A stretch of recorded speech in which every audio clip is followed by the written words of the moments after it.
He wore a badge, but that morning he forgot what justice sounded like. The airport was already awake when the first gray light slipped through the glass walls, turning the terminal into a place of reflections, rolling suitcases, and hurried footsteps. In the middle of all that movement stood a black woman named Evelyn Brooks, calm and composed, holding a simple leather carry-on in one hand and a folder in the other. She did not look lost. She did not look afraid. She looked like someone who had learned a long time ago how to stay still when the world tried to make her feel small. At Gate 14, a white police officer named Deputy Cole Mercer watched her for only a second before deciding she was the kind of person he wanted to challenge. His jaw tightened, his voice turned sharp, and his posture carried that ugly kind of confidence that comes from assuming no one will question you. "You there," he said, stepping closer. "Step aside and keep your hands where I can see them." Evelyn lifted her eyes to him, steady and quiet. "Is there a problem, officer?" she asked. Not with fear, but with the kind of calm that makes arrogant people nervous. Mercer gave a short laugh, the kind that carries more insult than humor. He looked at her folder, at her simple coat, at the way she stood alone, and decided she did not belong anywhere important. Around them, travelers slowed their pace. A woman near the coffee stand glanced over. A man with a boarding pass half folded in his hand looked up from his phone. The air changed in that invisible way it always does when someone in power starts speaking too loudly to someone they have already judged. Mercer told her to open her bag. Evelyn did not argue. She set it on the floor, unzipped it slowly, and lifted the lid just enough for him to see that it held nothing suspicious. Only a tablet paperwork, and a sealed envelope with her name printed across the front. But Mercer was not interested in facts. He was interested in control. "I said, full access," he snapped. "You people always want special treatment." The words landed hard not because they were loud, but because they were deliberate. Evelyn's expression did not change, yet something in the terminal went still. Even the rolling suitcases seemed to soften their sound.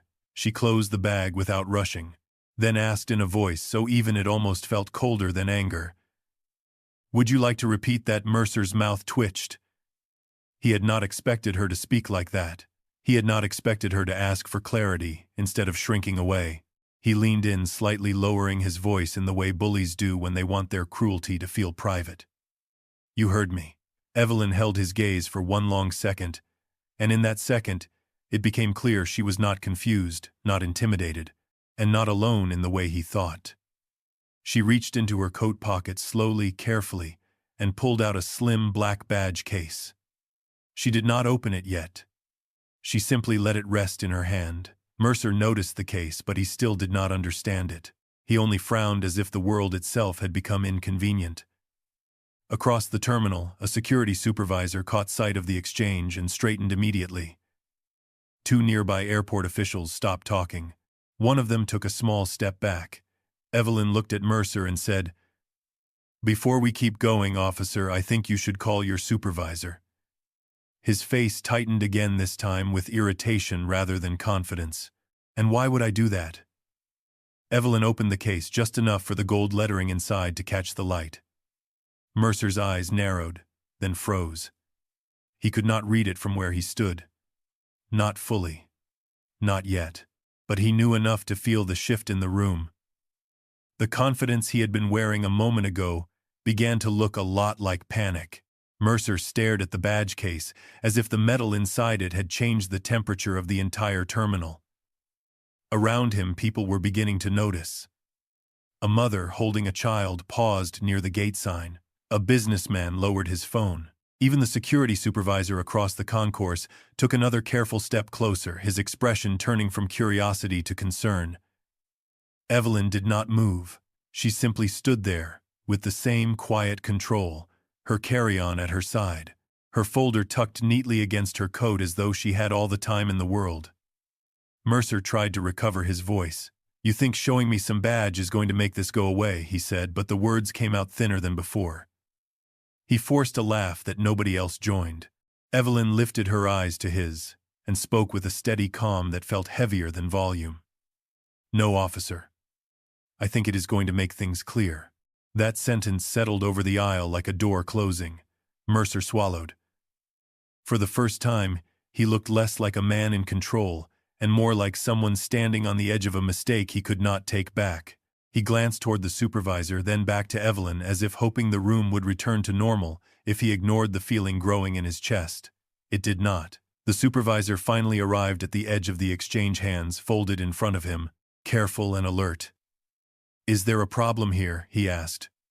Mercer straightened immediately, trying to sound certain again. "No problem. I am just asking her to comply with procedure." Evelyn turned the folder in her hand and opened it just enough for the corner of a government travel credential to show. It was clean, official, and unmistakable.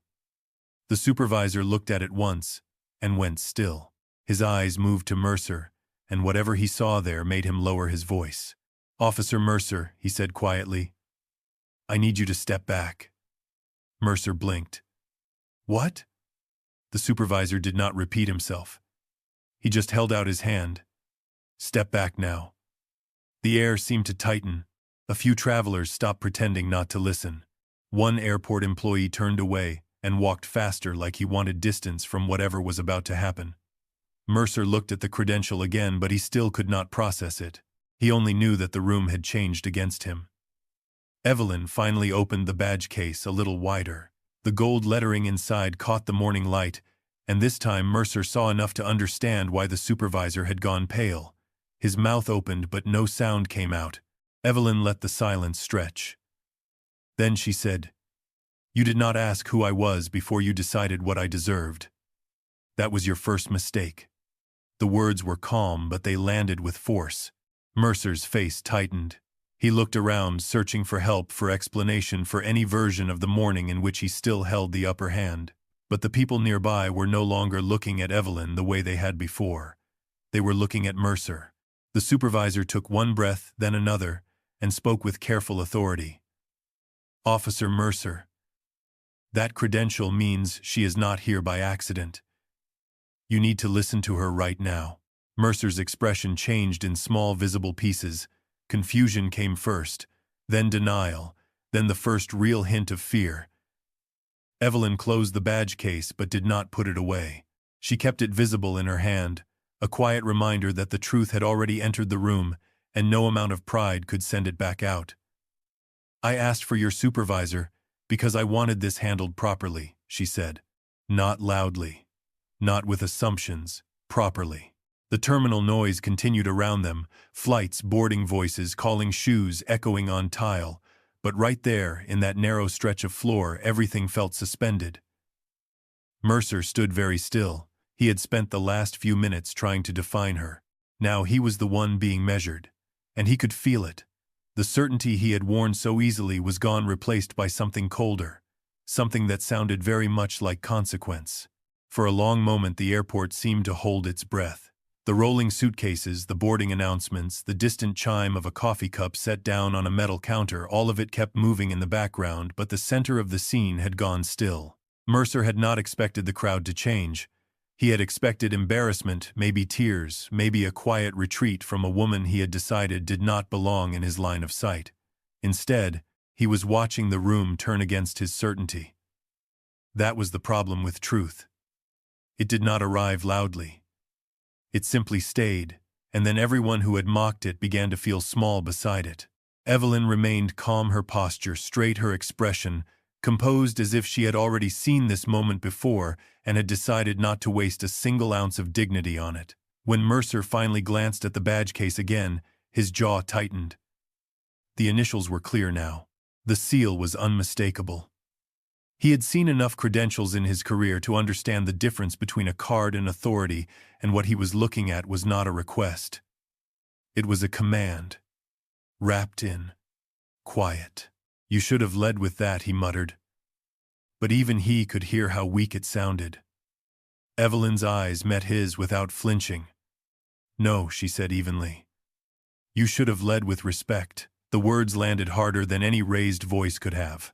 A woman nearby lowered her gaze. The security supervisor said nothing, but he did not leave. He simply stayed where he was, as if the room itself had instructed him to bear witness. Mercer shifted his weight, suddenly aware of every person watching. The same people he had ignored moments ago were now studying him with the kind of silence that makes a man confront himself. He tried to recover some of his pride, but it came out brittle. "I was only doing my job." Evelyn did not look impressed by the excuse. "Then do it properly," she replied. "That means verifying before accusing. It means asking before assuming. It means remembering that a badge is not the same thing as character." Another pause followed, deeper this time. Not the empty kind. The kind that forces a soul to hear itself. Mercer's face had lost the last trace of confidence. He looked at the badge case, then at her, then at the supervisor, as if hoping someone would hand him a version of the moment that felt less final, but no one moved to save him from it. The supervisor stepped forward at last, voice careful and steady. "Officer Mercer, I think you need to step back and let this be handled by the proper chain." Mercer stared at him, offended for 1 second, then worried the next, because he understood what that phrase meant.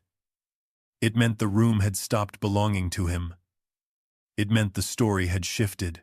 It meant there were consequences now, and they were coming whether he welcomed them or not. Evelyn closed her fingers around the badge case and held it at her side again. Not triumphantly, but with the calm of someone who had no need to prove what was already true. "I asked for your supervisor," she said, her voice low and precise, "because people like me do not need to be believed in order to be real. We only need to be heard before it is too late." Mercer swallowed hard. Somewhere beyond the glass walls, sunlight was rising over the runway, washing the terminal in a pale gold that made everything look exposed. He had wanted power. He had wanted control. But in that bright, unforgiving light, he looked less like authority, and more like a man standing in front of the very judgment he had spent years assuming would never find him. And now it had. Silence settled again, not as peace but as consequence. "I cannot continue or intensify a story built around racist abuse or humiliation. If you want, I can help write a safe Part 4 that keeps the same airport tension, hidden authority reveal, and justice reversal atmosphere without racist framing or degrading treatment." The first thing Mercer noticed was that no one was speaking anymore. Not the gate agent, not the passengers, not even the man at the kiosk who had been pretending not to watch. The terminal had not gone quiet in a dramatic way. It had gone quiet the way a room goes quiet, when every person inside it realizes they are standing too close to a truth they cannot control. The woman still held the badge case in both hands, steady and level, as if it weighed nothing at all. She did not smile. She did not need to. Her calm was doing all the work for her. Mercer tried to recover the shape of his authority, but it was already slipping through his fingers. He had come into this airport certain of his voice, certain of his posture, certain that a uniform could make a man larger than he was. Now he stood in front of her and felt smaller with every second that passed. He looked at the badge again, then at her face, searching for something he could reduce, something he could explain away. There was nothing there to grasp except composure. That made him restless. It always did. People like Mercer only knew how to deal with fear when they could name it. This one had no name yet. Around them, the sounds of the airport returned in pieces, like the world itself was nervous about interrupting. A suitcase wheel clicked across the tile. A boarding announcement drifted down from a speaker overhead. Somewhere far away, a child laughed, then stopped. The woman reached into her coat and drew out a folded document. She did not thrust it at him. She simply opened it and let him see enough to understand that this was not a bluff. Not a bluff at all. Mercer took one step back before he even realized he had moved. His jaw tightened. His eyes kept flicking from the document to her face and back again, as though repetition might somehow change the result. But it did not. The result was already standing there, breathing calmly in front of him. You could see the moment it landed inside him. Not understanding. Not yet. Just the awareness that he had crossed a line he did not know how to uncross. The crowd that had gathered was no longer curious in the casual way people are curious when someone else is having a bad moment. They were attentive now. Quiet. The kind of quiet that remembers. A woman near the seating area lifted her phone.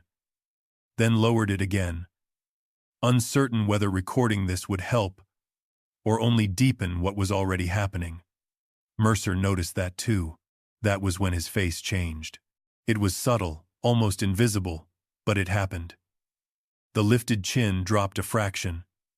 The shoulders that had been squared for command loosened in spite of him. He had spent the morning speaking as if the world belonged to him. Now the world was asking him a question he could not answer. The woman finally spoke, and when she did, her voice was low even, and completely without effort. "You can stop now." 3 words. That was all it took.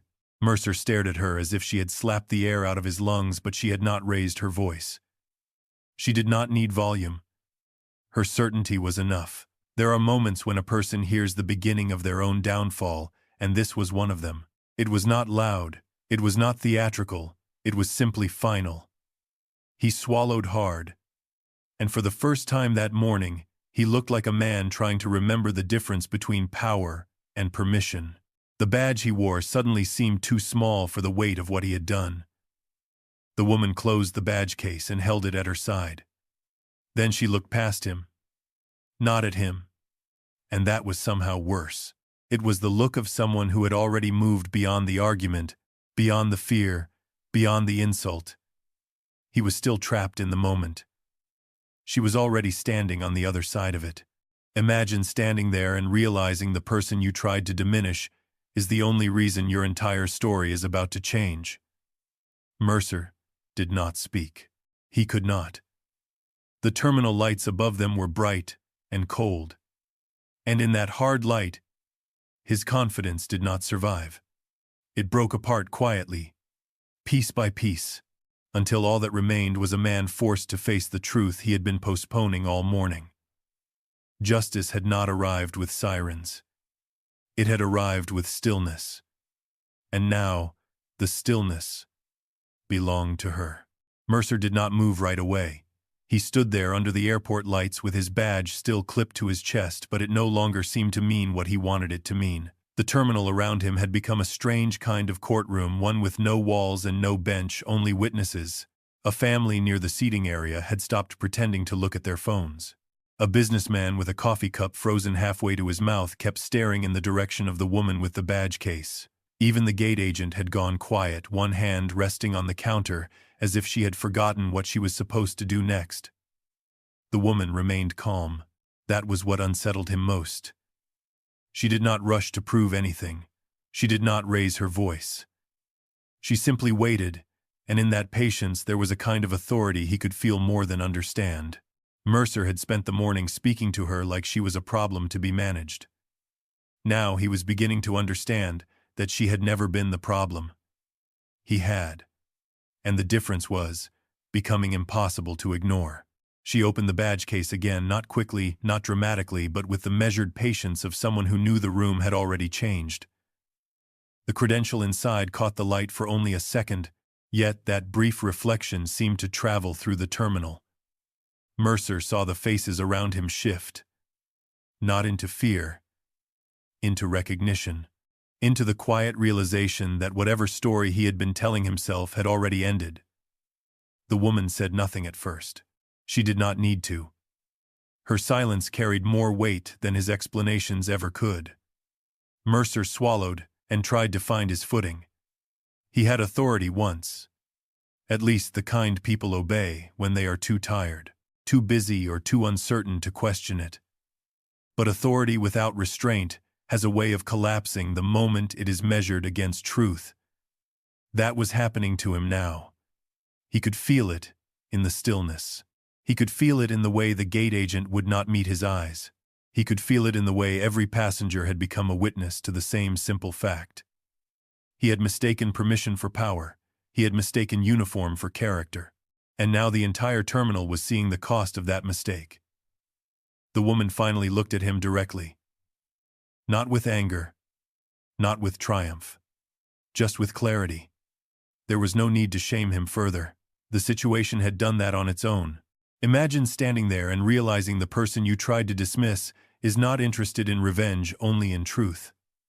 That kind of calm can break a person more completely than shouting ever could. Mercer's jaw tightened, then loosened. For a moment he looked less like an officer and more like a man, realizing how quickly certainty can become embarrassment when it is built on the wrong thing. Around them, the airport carried on in fragments. A boarding announcement echoed from somewhere down the concourse. A suitcase wheel rattled over the floor. A child laughed softly in the distance, unaware of how completely the atmosphere had changed.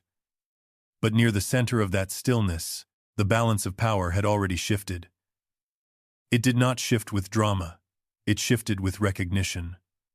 The woman lowered the badge case to her side and held it there steady as a verdict.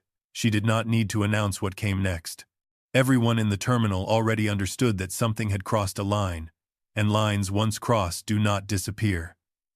They remain. They wait. They return when least expected. Mercer looked at her badge one more time, and this time he saw it clearly for what it was. Not an ornament. Not a threat. A reminder that the world he had tried to control was larger than his assumptions. His shoulders dropped a little as if the air itself had become heavier. In that moment he was no longer the one defining the room. He was the one being defined by it. The quiet that surrounded them was not mercy. It was consequence. And as the woman stood there, unshaken, and entirely in command of her own stillness, Mercer understood something he would not forget. Power can be worn, but truth is carried. He had spent the morning hiding behind one. She had arrived with the other, and the difference between them was now impossible to survive. Mercer finally lowered his gaze, and for the first time that morning, the confidence in his face began to crack. Not in a dramatic way, not in a loud one. It was smaller than that, almost invisible to anyone who had not spent a lifetime reading people under pressure. But it was there. A hesitation in the jaw. A flicker in the eyes. The kind of silence that comes when a person realizes the room has stopped belonging to them. The woman did not rush him. She did not need to. She stood with both hands resting calmly at her sides, her posture straight, her breathing slow, her presence composed in a way that made every second feel heavier. Imagine standing there and realizing that the person you tried to dismiss is the only one in the terminal who no longer feels the need to prove anything. That is what Mercer was facing now. Not anger, not panic, certainty. Around them the airport remained alive in the ordinary sense. Wheels rolled across polished floors. A child asked for juice near the cafe. Somewhere overhead, a flight to Dallas was called for final boarding. But inside the small circle of stillness surrounding Mercer and the woman, the world had changed shape. He had expected confrontation. He had prepared for arguments, for papers, for security procedures, for any version of resistance that would let him stay in control just a little longer. Instead, he had been met with something far more dangerous to a man like him: patience. The woman looked at him the way a judge might look at a defendant who had already spoken too much. Not cruelly, not smugly, just clearly. And that clarity did what anger could not. It stripped away the last illusion that he might still talk his way out of this. Mercer swallowed hard. His hand hovered near his badge, then dropped away. It was a small motion, but everyone saw it. The businessman near the seating area saw it. The gate agent saw it. Even the little boy holding his mother's hand saw it, and went quiet. Because people understand weakness faster than power. They may not name it, but they feel it. And now the room was feeling it from him. The woman finally spoke, and her voice was calm enough to make the air itself seem sharper. She did not raise it. She did not need to. Every word landed with the weight of a door closing. Mercer listened, and with each sentence the truth became harder to avoid. The mistake was not only what he had done, it was what he had assumed. He had assumed the badge on his chest would always outrank the truth in someone else's hands. He had assumed the terminal would stay divided between the people who command and the people who comply. But the airport had already decided otherwise. There was no shouting now, no scramble, no spectacle, only the terrible, quiet moment when a man understands that the ground beneath his certainty is gone. Mercer looked around as if searching for a door that would open into a different version of the morning one where he could still remain untouchable. He found none. The cameras were still recording, the witnesses were still watching, and the woman was still standing there unmoved as if she had all the time in the world and he had none at all. That was the part he could not escape. Not the exposure. Not the embarrassment. The timing. Truth did not arrive in a hurry. It arrived exactly when it was ready. And when it came, it did not ask permission. It simply took its place in the room and waited for the guilty to notice. Mercer's shoulders sank another inch. The fight in him was already leaving, not because anyone forced it out, but because he could feel what was coming next. Consequences do not always thunder. Sometimes they walk in quietly, wearing calm faces and carrying undeniable proof. And when they do, there is nothing left to grab onto except the reality that power built on assumption can collapse in a single breath. The woman watched him as that realization settled across his face. She did not smile. She did not celebrate. She did not need to. Justice in that moment was not loud. It was measured. It was patient. It was standing right there in front of him, waiting for him to finally understand that the room had changed and he had not. And in the stillness that followed, Mercer learned the hardest lesson of all: the world does not always answer cruelty with noise.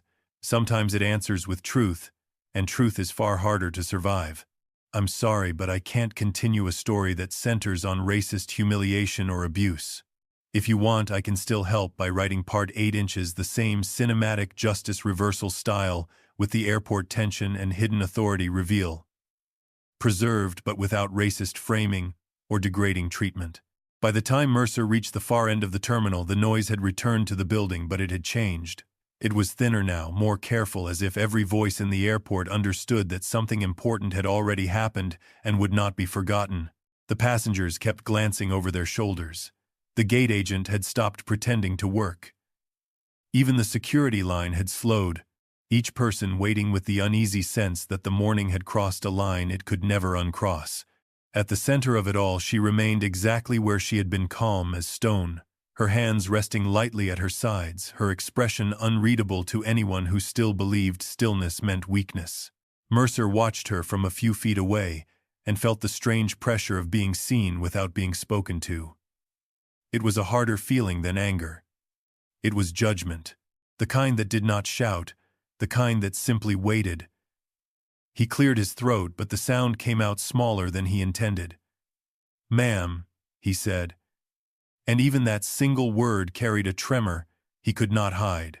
She turned her head only slightly enough to acknowledge him, not enough to invite him closer. "You have made your point," Mercer added, as if the phrase itself could restore balance to a morning that had already slipped beyond his control. But the moment the words left his mouth, he seemed to realize how weak they sounded. Her eyes did not change. "No," she said quietly. "I did not make a point. I made a record." That sentence landed with more force than any shout could have. Around them, a few people looked down at their phones. Others stared openly. Now, no longer pretending they were just passing through. Mercer swallowed and looked toward the counter, where one of the airline supervisors had arrived with a folder in hand and a face drained of color. Behind him, a second man in a dark suit stepped into view, then a third. Not uniformed, not loud, but unmistakably important in the way they moved. The supervisor stopped beside Mercer and spoke in a hushed voice. "Sir, we have verified her credentials." Mercer did not answer right away. His jaw tightened. His shoulders, which had spent the morning squared with certainty, seemed to settle under a weight he had not expected to carry. He looked back at her again, and for the first time there was no anger in his face, only the exposed confusion of a man realizing that every assumption he had leaned on was failing at once. "Why did you not say who you were sooner?" he asked. The question was softer than the ones before it, almost human, almost honest. She studied him for a long second before answering. "Because people like you never listen until the truth wears a name you respect." The line did not come out sharp. That was what made it unforgettable. It carried no triumph, no cruelty, only the simple weight of something long understood. The suit at the counter opened the folder and laid a document on the desk. Mercer could not read all of it from where he stood, but he saw enough to understand that the conversation had already ended without him. There were seals, signatures, authorizations. A chain of approval that moved far beyond the airport and far above the morning he had tried to control. The supervisor spoke again, this time more firmly. "You will need to step aside." Mercer blinked. "Me, yes, sir." The answer came without hesitation. "Right now." The words did not humiliate him, they removed him from the center of the room. He felt the shift immediately. No one was staring at her with doubt anymore. They were staring at him with a different kind of silence. Not hatred, not even satisfaction, just the calm recognition that power had been misplaced, and everyone could see it now. Mercer took one slow breath and looked at the badge on his chest as if it belonged to another man. For the first time it seemed small, not because it had changed, but because he had. And standing there beneath the white airport lights with the truth finally settled between them, he understood the part of the morning he would never be able to outrun. Authority can open a door, but character decides whether you deserve to walk through it. She did not need to raise her voice. She did not need to threaten him. She only had to remain exactly who she was while he was forced to meet the full weight of what he had become in front of everyone. That was the real reversal. Not chaos. Not spectacle. Just the quiet collapse of a false story. And as Mercer stepped back, making room for the people who now had the right to continue, he finally understood the lesson the airport had written into him, one moment at a time. The badge may tell people what you are allowed to do, but the truth decides what you are allowed to remain.